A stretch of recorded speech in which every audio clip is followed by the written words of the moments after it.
아버님, 이제 요양원에 들어가시는 게 좋겠다는 말을 한 달 전 아들이 했습니다. 그 말을 듣는 순간 제 심장이 멎는 것 같았습니다. 요양원, 그곳은 제게 인생의 종말처럼 느껴졌으니까요. 하지만 지금 저는 매달 50만 원으로도 편안한 노후를 보내고 있습니다. 간병인도 없이 요양원에도 가지 않고도 말입니다. 불가능해 보이는 이 이야기, 제가 어떻게 그런 삶을 찾게 되었는지 들려드리겠습니다. 저는 오래전 일찍이 홀로 서기를 시작했습니다. 7년 전 40년을 함께한 아내를 떠나보냈습니다.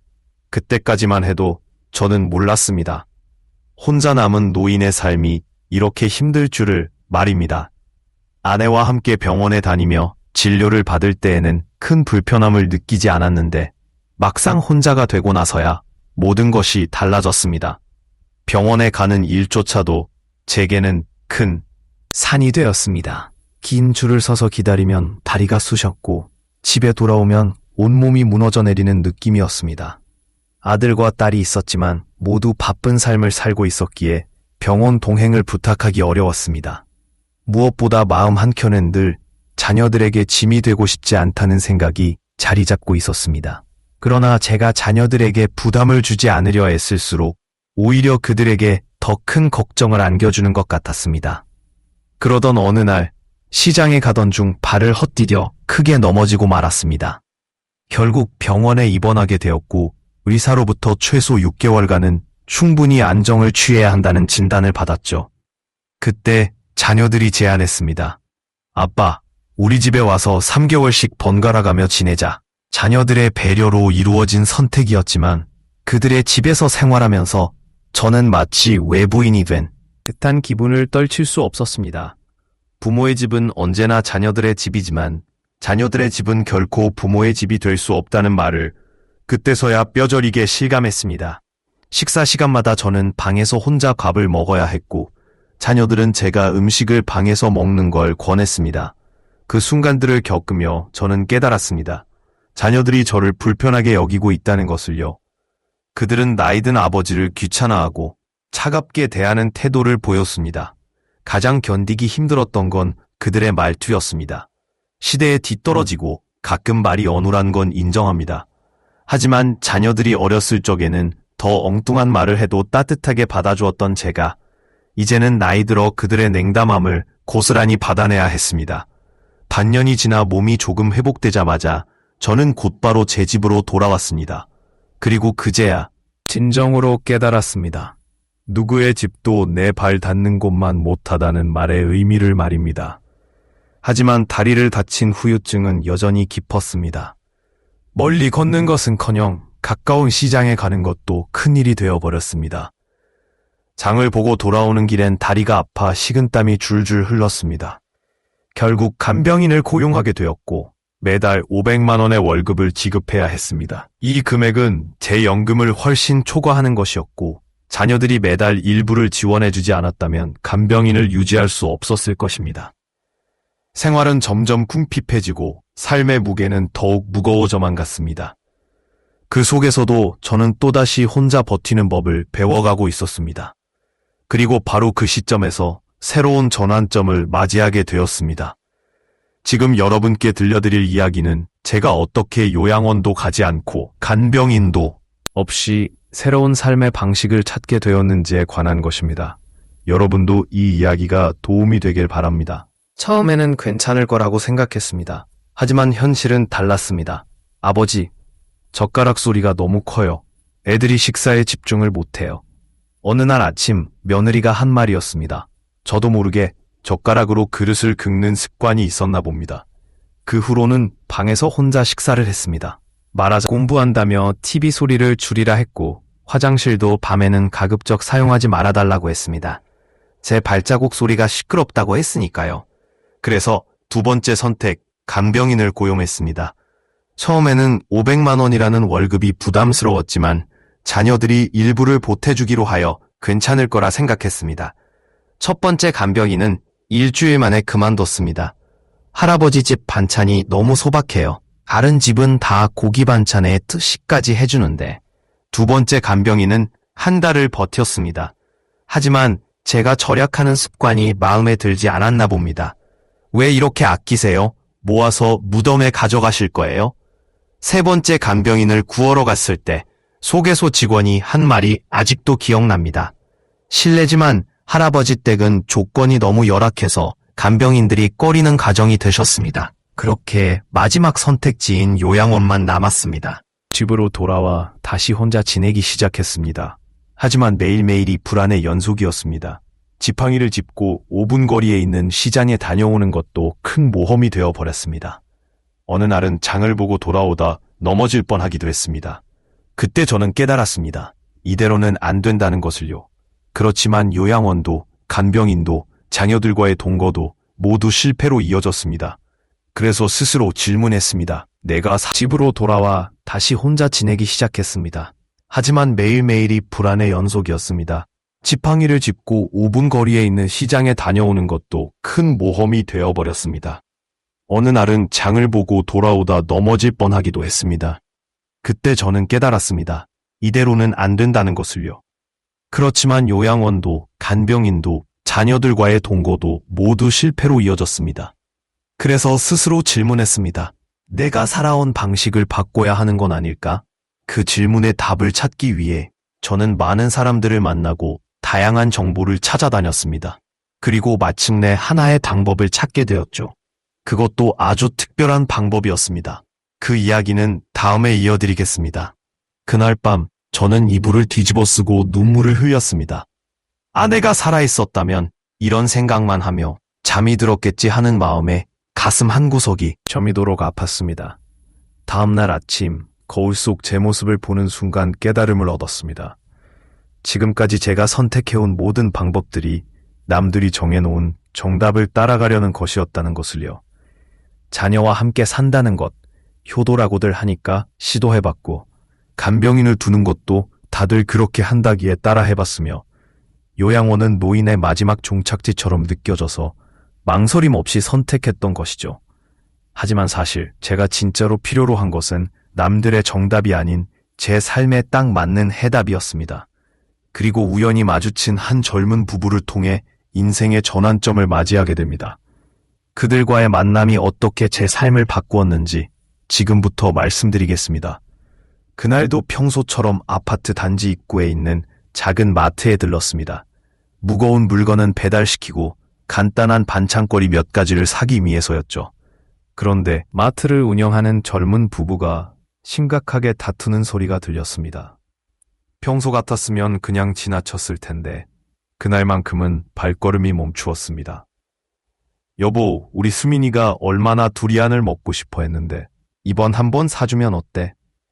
지금 우리 형편에 과일 하나에 7만 원이라니 다음 달 학원비는 어떻게 할 거예요? 제 귀에는 저절로 그 대화가 스며들었습니다. 그들의 모습이 옛날 저와 아내의 모습과 겹쳐 보였기 때문입니다. 남편은 울먹이는 아내를 달래며 말했습니다. 요즘 물가가 너무 올라서 그래. 마트 매출도 점점 줄어드는데 애들 학원비까지 감당하려니 너무 버거워. 순간 제 머릿속에 한 가지 생각이 스쳤습니다. 이 부부에게도 도움이 되고 저에게도 도움이 될 수 있는 아이디어였죠.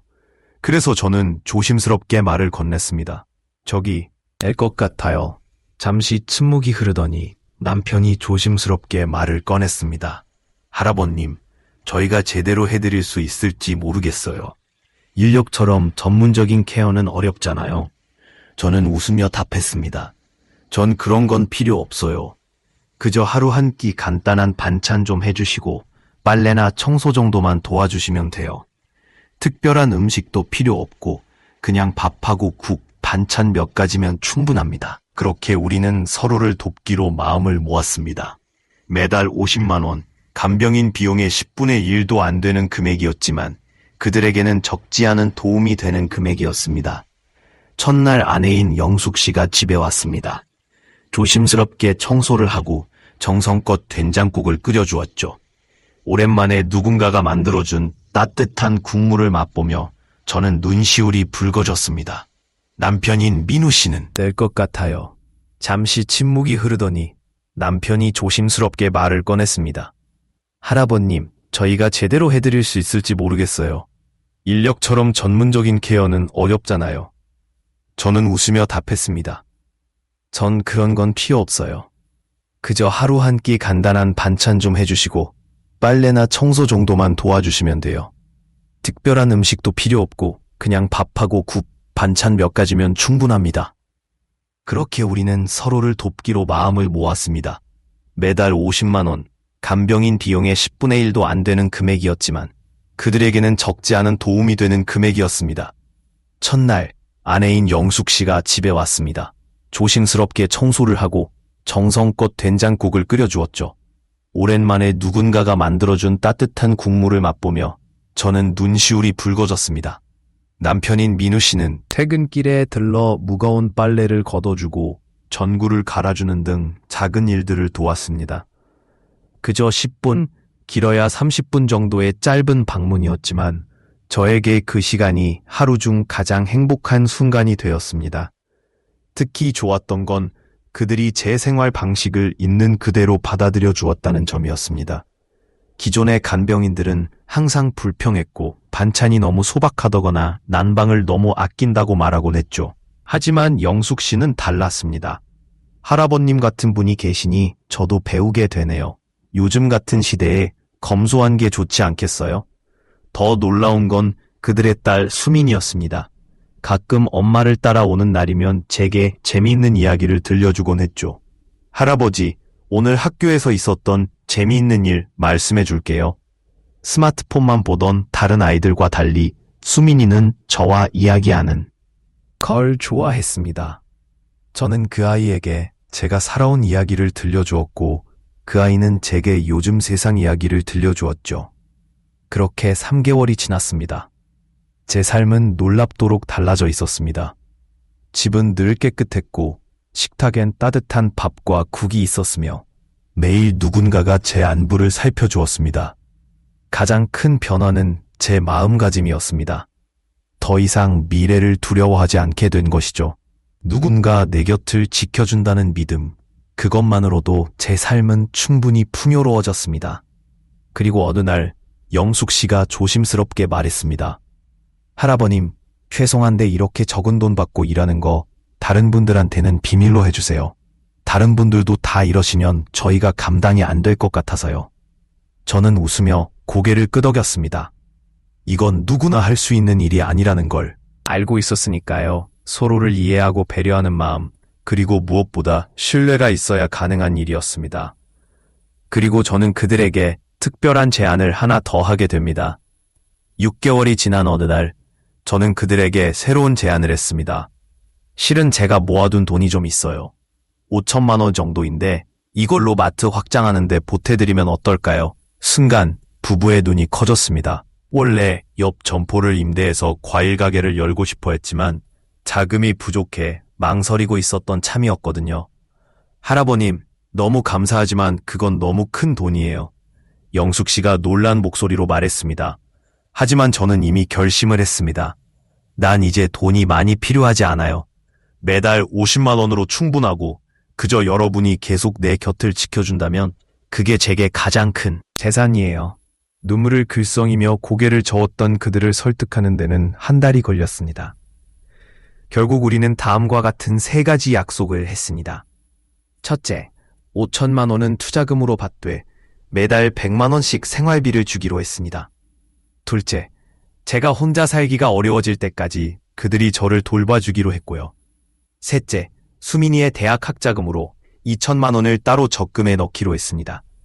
할아버님, 정말 이래도 될까요? 계약서를 쓰면서도 민우 씨는 망설였습니다. 저는 웃으며 대답했습니다. 난 오히려 이게 가장 현명한 선택 같아요. 요양원에 가면 매달 300만 원은 써야 하고 간병인을 쓰면 500만 원인데요. 그런데 여러분 덕분에 난 50만 원으로도 충분했어요. 이제는 100만 원씩 받게 되니 그동안 아꼈던 돈만 해도 얼마인데요. 실제로 계산해보니 그날 과일 샐러드를 먹으며 저는 문득 깨달았습니다. 제가 정말 찾고 있던 건 단순한 돌봄이 아니었다는 것을요. 그것은 진정한 가족이라는 따뜻한 존재였습니다. 영숙 씨는 이제 하루에 3번씩 제 집을 들르십니다. 아침 일찍 와서 청소도 하고 아침상을 차려주고 점심때 다시 들러 반찬을 새로 담아다 주며 저녁엔 민우 씨와 함께 찾아와 이야기를 나눕니다. 서로가 너무 자연스럽게 일상 속에 스며들었죠. 할아버님, 오늘은 무슨 드라마 보셨어요? 아, 그거 재미있었지. 저도 봤어요. 그렇게 웃으면서 이야기하는 시간들이 쌓이다 보니 더 이상 외롭지 않았습니다. 불안했던 마음도 사라지고 말았죠. 제 통장에는 매달 100만 원이 꼬박꼬박 들어오고 언제든 도움이 필요하면 그들이 달려와 줄 거라는 믿음이 있었기에 마음이 여유로워졌습니다. 얼마 전에는 이런 재미있는 일도 생겼습니다. 마트 단골 손님들 사이에서 제 이야기가 소문처럼 퍼져 있었더군요. 저기, 박 할아버지는 좋은 술을 찾으셨네. 영숙 씨는 그런 말을 들을 때마다 저를 놀리곤 했습니다. 할아버님, 이제 유명 인사 되셨어요. 다들 할아버님 비결을 물어보시던데 우리끼리만의 비밀이라고 했답니다. 민우 씨도 말했죠. 다들 부러워하세요. 맞는 말입니다. 이건 누구나 쉽게 할 수 있는 일이 아닙니다. 서로 진심으로 신뢰하고 가족처럼 생각해야 가능한 일이니까요. 돈의 문제가 아니라 이해하고 배려하는 마음, 그리고 무엇보다 신뢰가 있어야 하는 관계입니다. 지난 주말에는 더 특별한 일이 있었습니다. 수민이가 중학교 과제로 우리 가족 소개를 해야 한다며 저를 찍어가겠다고 했습니다. 할아버지는 우리 가족이니까 할아버지도 꼭 나와주셔야.